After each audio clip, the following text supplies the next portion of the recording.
Muito bem, este é a Conexão Futura ao vivo aqui na tela do seu canal Futura e também na internet. Acesse o nosso site futura.org.br para você saber tudo sobre a nossa programação. E muita gente imagina que os comportamentos compulsivos estão associados apenas ao uso de drogas e álcool, por exemplo. Realmente, dependentes de drogas manifestam esse tipo de comportamento, mas a compulsão vai muito além. Alguns exemplos: compras ou uso intenso do computador, do celular, também podem se transformar aí em compulsões. Quem não conhece alguém que compra demais, que estoura o limite do cartão de crédito, do cheque especial, da conta bancária, além do uso exagerado dessas novas tecnologias, também aquele excesso de cuidado com a limpeza, todos esses comportamentos aí relacionados com o uso de drogas também interferem com o mecanismo de prazer, podem adquirir características patológicas, de certa forma, incontroláveis. Então, no programa de hoje, a gente vai conversar sobre esse tipo de comportamento, já que dizem por aí que todo ser humano tem algum tipo de compulsão em algum nível diferente. A questão é essa, a intensidade. Então, o transtorno pode se caracterizar quando começa a fugir dos padrões, quando a compulsão vira um ato repetitivo, passa a afetar não só a própria pessoa, mas também quem convive com ela. Então, para essa conversa, recebemos aqui no estúdio ao meu lado a Dulcineia Monteiro, que é psicóloga e analista junguiana. Dulcineia, bem-vinda à Conexão, tudo bem com você? Tudo bem, obrigada, é um prazer estar aqui. Prazer é nosso em recebê-la. Também conosco aqui no estúdio está o José Apolinário, ele é psiquiatra da UFRJ e membro da Associação Brasileira de Psiquiatria. Bem-vindo, José, tudo bem? Tudo bem, e você? Tudo certo, obrigado pela presença. Convite. E daqui a pouquinho a gente conversa também direto de São Paulo com a Larissa Miranda, que é psicóloga especialista em clínica analítico-comportamental. E você em casa, como sempre, também é nosso convidado, então aproveite aí para tirar as suas dúvidas, compartilhe a sua história com a gente, mande mensagens, comentários e opiniões para as redes sociais, já aproveito e coloco na tela para você, facebook.com/canal Futura Oficial é o nosso espaço aí na rede social para você curtir, comentar e compartilhar as nossas postagens, ou ainda temos o Twitter, @Canal Futura, é o espaço no microblog para você compartilhar com a gente qual é a sua mania, qual é a sua compulsão. Se você quiser falar, aproveite aí os nossos especialistas aqui no estúdio e compartilhe essa história com a gente. Também temos o bom e velho telefone, que você pode ligar aí, 0 operadora 21 2273 5020, números que estão na tela para você ligar para a gente desde já nessa tarde de quinta-feira, mandando aí a sua participação para o Conexão de hoje. Enquanto você faz isso, começa o nosso bate-papo aqui. Já comecei falando um pouquinho sobre alguns exemplos, né, de ações e hábitos que podem virar compulsões. Aí tem aquela definição, o que é mania, o que é compulsão. Quero começar ouvindo você. Zé Apolinário, o que define, o que deixa de ser um comportamento repetitivo, uma mania de uma pessoa para se tornar uma compulsão? Em realidade, essa é uma pergunta bastante interessante e gera muita confusão mesmo, né? A mania é um termo leigo usado para designar realmente o que a gente chamaria de uma compulsão. Que a mania, psiquiatricamente, ela é um quadro de exaltação. Então, por exemplo, a pessoa está maníaca, falando muito, fazendo 10 mil coisas ao mesmo tempo. Então, é um termo erroneamente empregado, né? O que se define como compulsão, seria importante a gente primeiro saber a definição de obsessão, né? Porque a compulsão muitas das vezes está associada à obsessão. A obsessão, o pensamento obsessivo, ele pode ser um pensamento, pode ser uma ideia, uma imagem mental que tem a característica de vir repetitivamente na mente do indivíduo, o indivíduo sentir aquilo como uma coisa intrusiva, incontrolável, entendeu? Que ele não pode se livrar daquilo. A esses pensamentos, essas imagens mentais, normalmente o indivíduo tenta se livrar daquele pensamento, daquela ideia, daquela imagem. E ele tenta se livrar disso ou tentando neutralizar, pensar em outra coisa, é a forma mais usual. Mas conforme as coisas vão ficando mais graves, às vezes ele tenta neutralizar. E a forma de neutralizar essas ideias, esses pensamentos, essas obsessões, seriam com os comportamentos ou os atos compulsivos.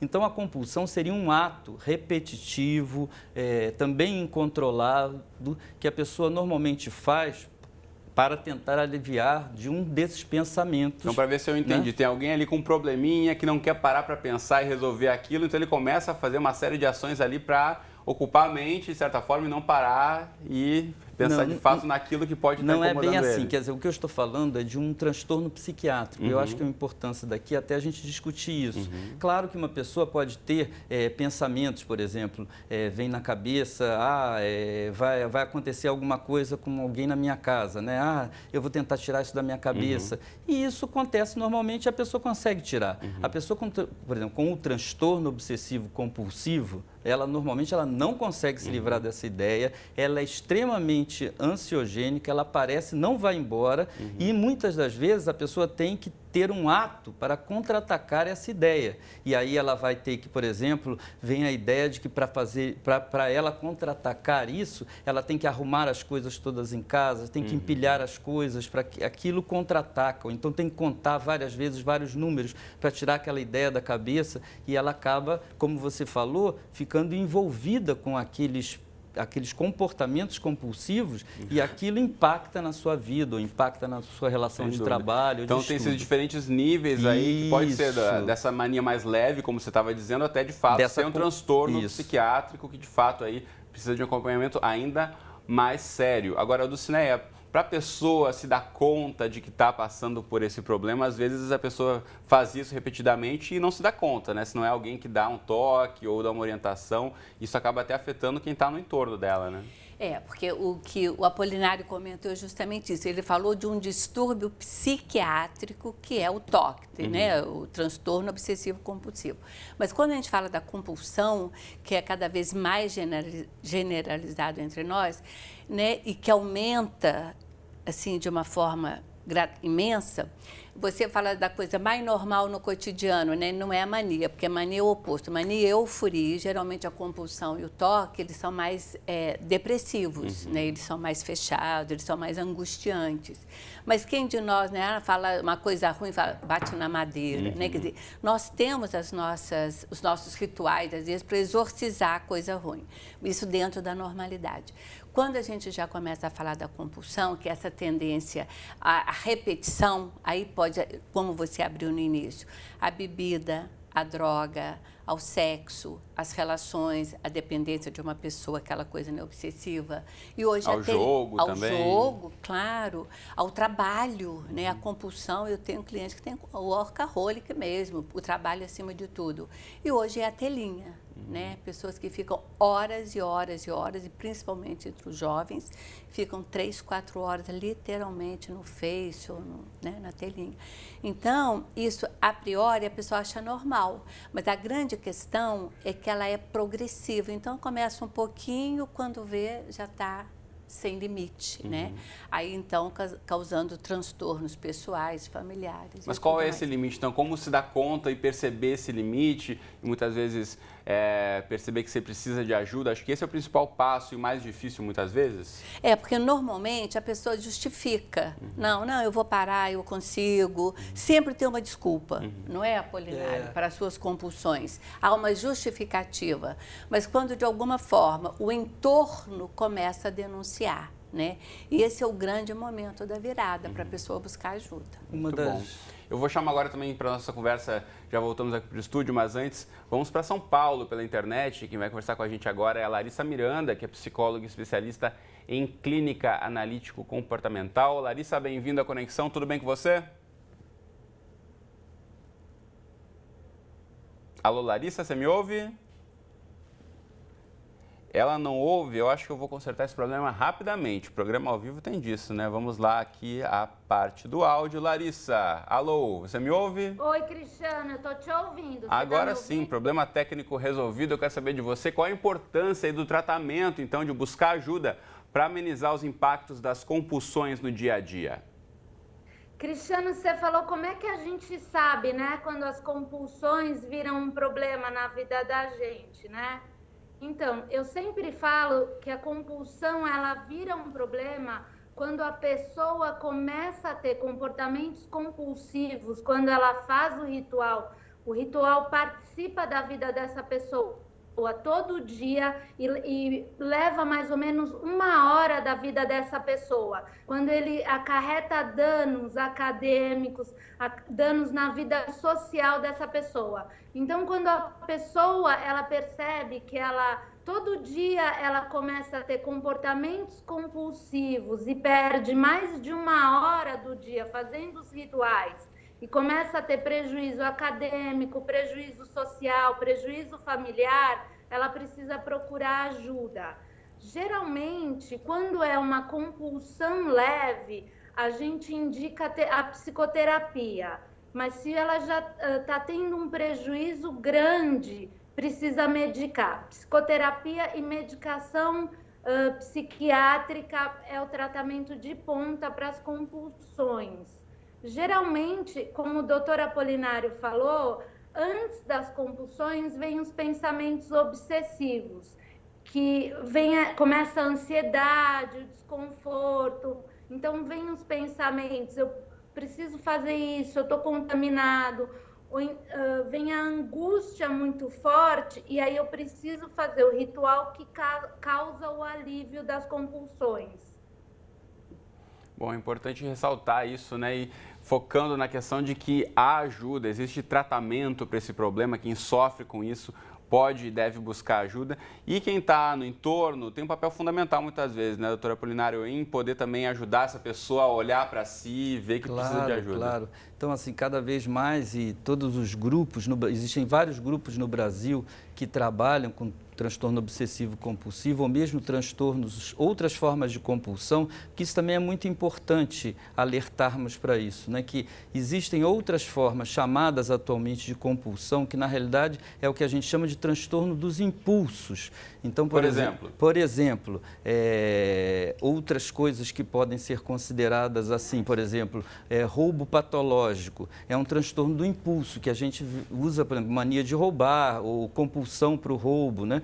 Então, essa coisa também é considerado um transtorno do impulso. Outro transtorno do impulso que é considerado, por exemplo, o comer em excesso, em grandes descontroles, né? Também isso tem sido visto como uma compulsão alimentar, chamado erroneamente de compulsão alimentar. É um transtorno de impulso, mas também é considerado uma compulsão. Ou mesmo, como a Dulcineia falou, por exemplo, transtornos mais relacionados ao abuso, né?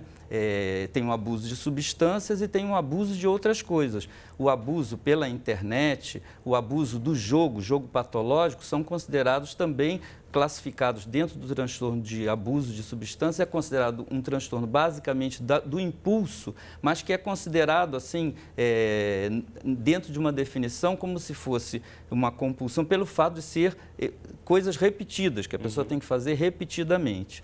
Então, a gente pensando nesse sentido, é uma gama imensa aí de hábitos que você pode fazer por conta desse transtorno de impulso que você está mencionando, mas a origem disso pode ser a mesma nessas pessoas? Elas colocam aí energia em diferentes afazeres ou hábitos e manias ou compulsões, mas a base é sempre algum transtorno psiquiátrico ou psicológico? Sim, não que seja um transtorno psiquiátrico especificamente, né? Mas assim, existem vários neurotransmissores que estão sendo pesquisados hoje em dia que estão envolvidos com isso. Então, por exemplo, no transtorno obsessivo compulsivo, cada vez mais se aproximam mais de alguns transtornos relacionados muito mais com variações de serotonina, já no controle, por exemplo, de impulsos em outros aspectos, como compulsão alimentar e outros, já se considera que outros sistemas, como o sistema dopaminérgico, possam estar mais envolvidos. Então pode ter uma questão genética também. E comportamental, várias possibilidades de entendimento, como a Larissa falou, a psicoterapia cognitivo-comportamental tem abordagens distintas para cada um desses transtornos. Eu acho que se você vai para uma linha mais analítica, você já tem uma outra perspectiva de um entendimento mais integrado, conjunto dessas coisas. Luciana, a questão do meio onde você está, muitas vezes, uma pressão sobre algum tipo de resultado, seja no trabalho, ou você mencionou agora há pouco também a questão do exercício, né? A gente sabe que tem gente que gosta de fazer exercício, mas acaba se tornando tornando até um compulsivo em fazer exercício. É um compulsivo. Hoje tem até, acho que uma terminologia, vigorexia, não é, doutora Apolinário? Considerado já é uma compulsão, né? Aquelas pessoas que malham de manhã e de tarde 7 dias por semana. Eu já tive uma cliente assim, entendeu? Até porque hoje em dia, com essa estética, nessa sociedade do espetáculo, onde o corpo, a imagem é muito importante, cada vez mais está se tornando uma compulsão.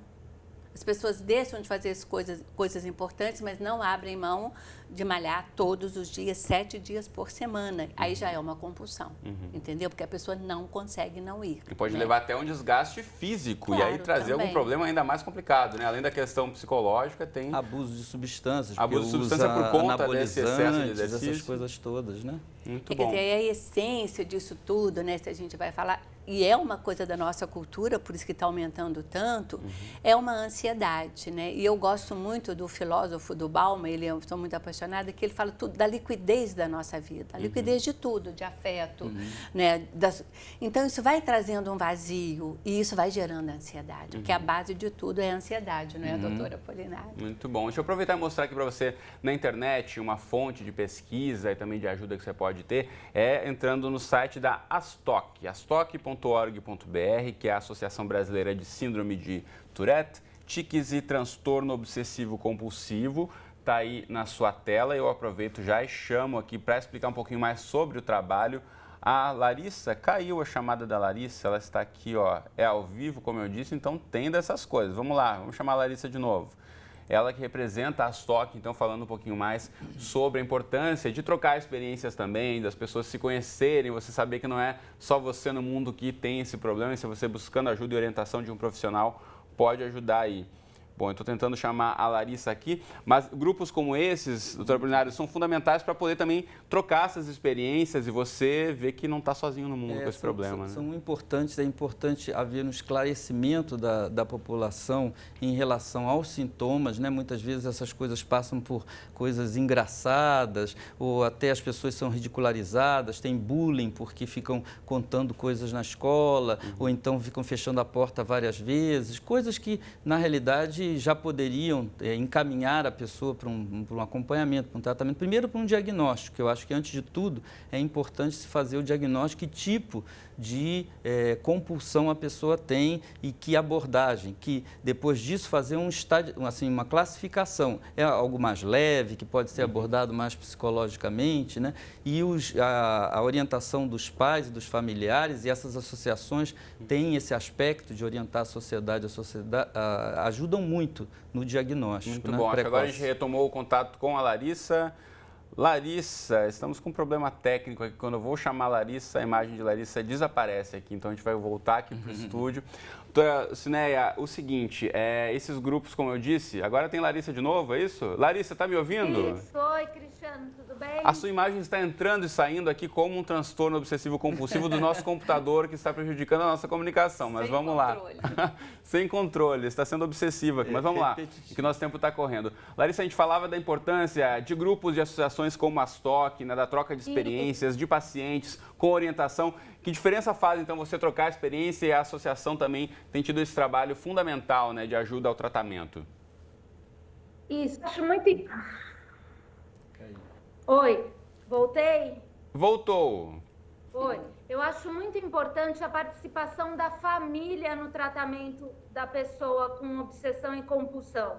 É muito importante que a família participe, que a família entenda o que a pessoa tem e participe do tratamento dessa pessoa. E também é muito importante no grupo que a pessoa reconheça outras pessoas com o mesmo problema. O que a gente vê é que as pessoas, quando descobrem que tem, elas acham que são só elas que têm isso. As pessoas perguntam, tem alguém com o mesmo problema que eu? E tem muitas pessoas com esse problema. Essa é a importância do grupo. As pessoas reconhecerem outras pessoas com os mesmos problemas.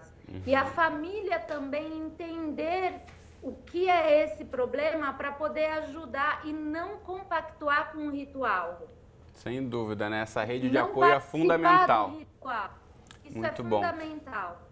Larissa, eu preciso me despedir de você por já. Então, Larissa Miranda, obrigado por ter conversado com a gente diretamente de São Paulo, esclarecendo também um pouco mais sobre compulsões. Até a próxima, Larissa.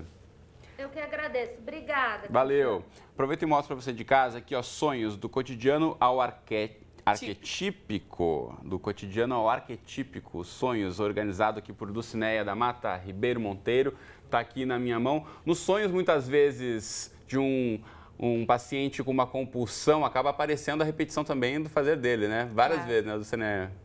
Porque, né, na visão de Jung, o nosso inconsciente, ele é um arquivo de sabedoria. E ele está numa função de autorregulação psíquica. Para Jung, o mecanismo básico da psique é a autorregulação. Então, os sonhos, através das imagens, eles tentam trazer para a consciência aquilo que precisa vir para a consciência, né? Então, através dessa vida simbólica, a gente ajuda muito os pacientes a poderem confrontar, olhar, tomar consciência da dinâmica deles, né? Daqueles atos, daquilo mais. Nesse sentido, quem passa por um problema como, enfim, de compulsão, uma vez disseram que você anotar, você acorda, já que você esquece, você acordar e já anotar alguns tópicos do sonho, isso pode ajudar você a olhar e investigar também? A pessoa sozinha é mais difícil, mas no nosso tratamento, né, na psicoterapia, é fundamental, assim, o trabalho com sonhos, pelo menos na minha clínica, é fundamental, porque essa vida simbólica, ela alavanca processos, assim, inimagináveis, entendeu? Muito bom. A gente está aqui com o nosso tempo voando hoje, o programa já está quase estourado, eu preciso me despedir, mas o recado final é que não sofra sozinho. Né, Apolinário, você tem ajuda, você pode buscar recursos também e tratamentos, rapidamente. Eu acho que, em realidade, uma grande fonte de orientação, por exemplo, se a pessoa tem isso, por exemplo, a Associação Brasileira de Psiquiatria, ABP, ela tem o registro dos principais grupos no Brasil, onde faz esse tratamento. É uma boa fonte de referência. Entrar em contato com a Associação Brasileira de Psiquiatria, lá vão recomendar os principais grupos no Brasil que trabalham com compulsões, com transtorno obsessivo-compulsivo. Isso aí, procure ajuda e não sofra sozinho. Esse é o recado. Apolinário e Dulcineia, obrigado pela presença. Foi um prazer conversar com vocês. Para nós também. Obrigada. Muito bom.